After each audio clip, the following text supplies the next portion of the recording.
Welcome to NSTV. నేను రాజీవ్. ముందుగా headlines చూద్దాం. నిజామాబాద్ జిల్లా నవీపేట మండల కేంద్రంలో మార్కండేయ ఆలయంలో శివరాత్రి సందర్భంగా శివపార్వతుల కళ్యాణం ఘనంగా నిర్వహించారు.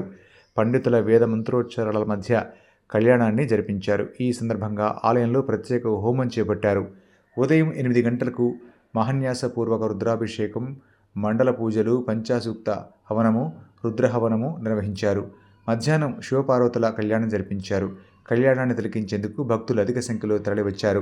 స్వామివారి కళ్యాణాన్ని తిలకించి పరవశించిపోయారు భక్తులు శివపార్వతులకు ఒడిబియ్యం సమర్పించుకున్నారు. అనంతరం ఆలయ కమిటీ ఆధ్వర్యంలో అన్నప్రసాదన వితరణ కార్యక్రమం చేపట్టారు. మహావిష్ణు సుదర్శన చక్రాన్ని వదలంగానే అమ్మవారి యొక్క భాగాలన్నీ కూడా విచ్చలవిడిగా పడిపోవడం ద్వారా శంకరుడు శాంతిస్తాడు.